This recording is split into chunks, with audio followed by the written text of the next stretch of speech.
am your host, Dr. Ren, and today we will hear the voice of a very special person to me, my husband, Mike.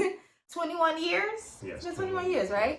Yes. Dr. Ren has been married for 21 years to this wonderful guy, and he's here today to tell us about his experiences in research. We are a family that practice what we preach. And I have had a career in research for 20 plus years, and Mike has been right alongside me participating in research studies that have benefited him. So let's talk about it. Like the first research study you ever did that you got some benefit from. Yeah, this was maybe about 20 years ago, a little bit less than 20, but I was part of allergy research study because I've suffered from severe allergies for many years. Really bad. Yeah, my wife told me she used to work at a Rush hospital, and she told me of allergy research study that they were having. And went through it to kind of make a long story short, but not too short. But no, the process was actually pretty easy. You speak to someone over the phone. I had to meet the qualifications. It was a few phone calls in between. They all went fairly quickly. It was a good experience, over the phone. I had a couple questions about what would be required of me in the study. They broke everything down for me. And I think it was a year or so. I just remember it being a long study, many visits. We got a blood test, and I believe maybe a year. Okay. I think that's the longest study I've been, maybe a year, maybe even 2 years. But that particular study, I do remember it being a long time. So I'm assuming it was a year. But I feel like that's common. Like for the studies to be long like that, sometimes they could be even like the studies that I've worked in with the Alzheimer's studies, sometimes they could be 5+ years long. But I know that some studies are about a year or so long just to see, because they have to give the drug time, right? You got to be able to see how it reacts in the body over and amongst a lot of people. So it takes a while. Well, like I said, it was a good experience. I think they were doing the medication, so they would give me medication, and then I had a diary. Well, I know it's been a long time. Normally, from the other studies I've been in, they give you about 2 weeks. So, they give you a diary, and then every time if you have a flare-up, you would write it in the diary, the time of day, the different symptoms that you're having.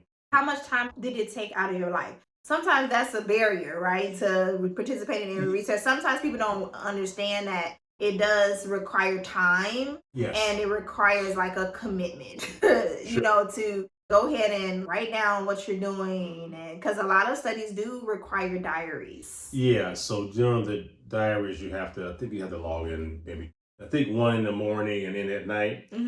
So yes, with that particular study, again, it has been a long time, but I have been unsuccessful in trying to log in the diary more than a few times where, with me working, which you have to, between you working all day and trying to log in this diary every day for 14 or 15 days straight. And then they have a phone call in between there. So I was not good at managing that. So unfortunately, I couldn't continue in more than a few studies because of that. Because of that, yeah. What could be the solution to that? Because I don't know. And I don't know if they have found a better way to do that, or were you in a study more recently that had diaries still? Yes. So what they're doing now is they'll give you a cell phone. It's either a cell phone or they'll have you download an app. And so during the day, you're in your phone anyway, you just pull the app out and you can check in with your symptoms. Okay. Yeah. Okay. So that's better. That seems to be better. Those are the two options that I've seen recently. Yes. Well, either the cell phone, which better than writing down on paper, but if you leave it at home, you can't log in your information for the day, so the app is perfect. Okay. Because you always have your phone.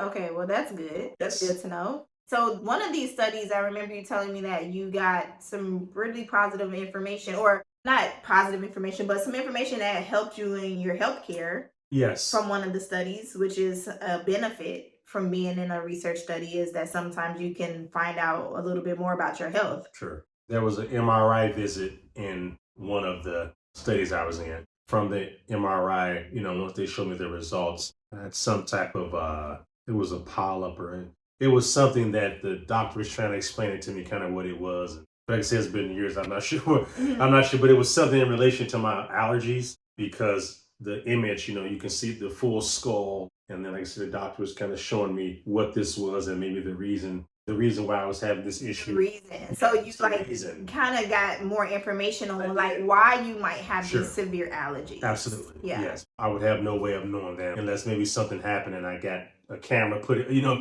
but I wouldn't have any way of knowing that. But that was very, very helpful on my journey to try to relieve my severe allergies. Yeah, because I think there's a procedure or something that people can do to eliminate that problem. You didn't do the procedure, but I think it's not for everyone. But some people I think is more successful than others. Yeah. Oh, okay. Okay. I think they go through the nose or some type of procedure. Yeah. But I tried that, so that didn't work for me. Okay. So okay. And then, but you've been in other studies through the years. Yes, through the years.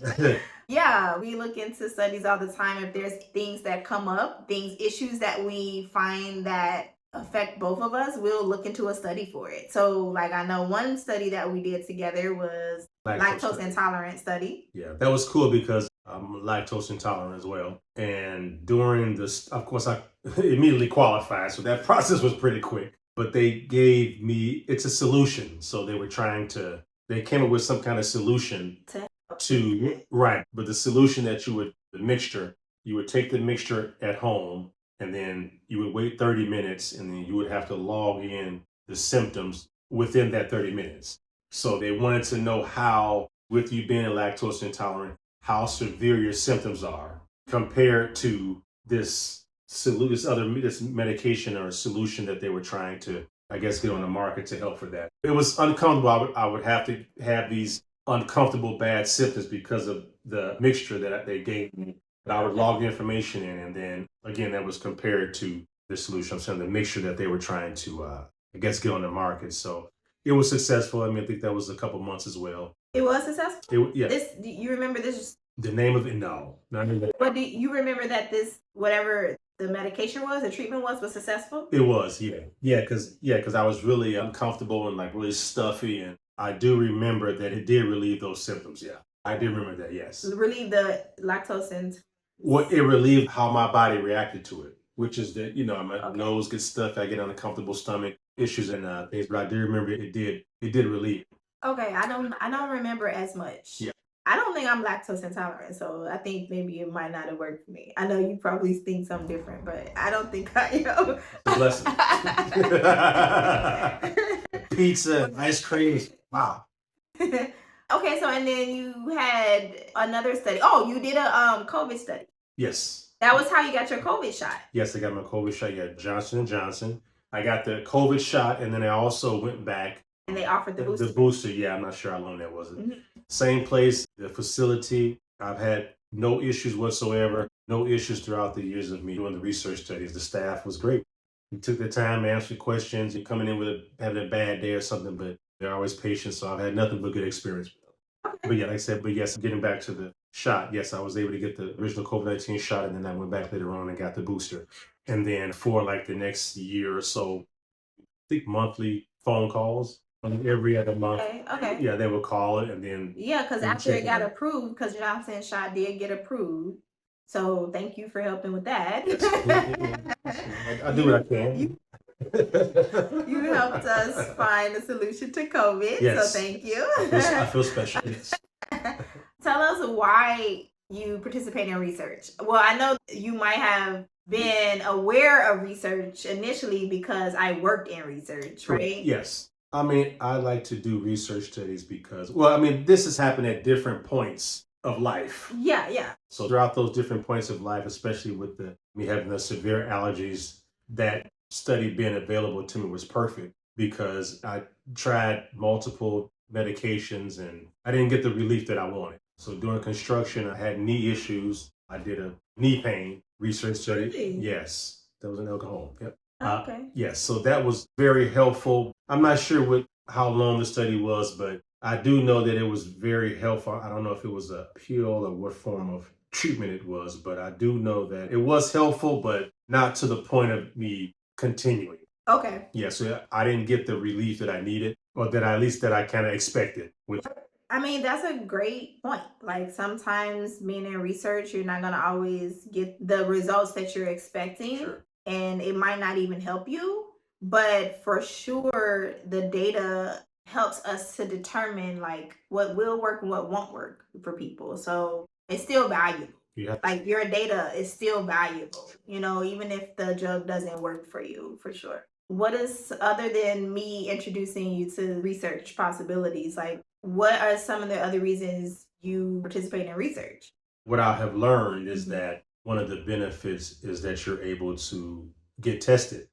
They do a blood test, a urine test. So if there's any issues that you may not know that you have, or, just going through life, you don't go to the doctor. Some people don't have medical insurance, whatever the case is. Like say for me, I found out early on, hey, they're doing blood tests and they're checking you for everything first, making sure that you are healthy enough to get this. I was like, hey, that's a great benefit. That's your screening period. Sure. So usually before you participate in studies, you have to go through a screening period. They have to identify if you're even healthy enough to go through the study. So that's definitely a benefit. Yeah. And again, that was very helpful for me because going through life, time goes and you think you're kind of healthy, you think you're feeling good, but when you get those test results back, they'll tell you what the truth is. So, but I'm very grateful for that. So that's one of the benefits for sure. Okay, so you already know like the work that I do is all about diversity, right? We're trying to bring more diverse groups, get them involved in research because we have to be involved in order for these treatments that they're coming up with, make sure that they work for us. In your words, and your insight, what is something you would say to like the pharmaceutical companies and the people who are coming out with these treatments? How do they get us involved? What comes to mind for you? That's a great question. I think that just taking the time, again, that's been my experience, but taking the time to kind of educate and explain to the participant or possible participant is explaining the information in layman's terms and explaining to them where they're able to get take the science. Right. Take the big words out of it. Yeah. Well, because it can be overwhelming. It should be. Yeah, so this is simply explaining the information just so you have a better idea of it and you can make a better, more well-informed decision. Yeah, that's it. And of course, I think the proper compensation or some form of realistic compensation, not that the person is doing it for the money, but in terms of whether the person doesn't have a car and the gas, they had to get on the bus, whatever the case is, but a realistic form of compensation because the person has taken time out of their day and their life to come, whether it's a couple hours or 2 hours, whatever the case is. So I think those would be the few things that I would say. Okay. Yeah. Okay, so thank you for sharing your voice today. Of course, we love that you are so comfortable with being in research. We need more people like you to be involved in research. We love that you find studies that work for you. You're not going to be eligible for every study. We know that. But you find the studies that fit for your conditions that you might have, which is what you have to do when you're looking for a research study for yourself. You find studies that fit for what you need. If you have a problem, a health problem, go find a clinical study. It could help. You're proof that it could help, right? Absolutely, yes. So thank you so much for your time. And maybe we'll see you again on Voices of Inclusive Research podcast. Sounds good. All right, guys. Take care. Have a good day.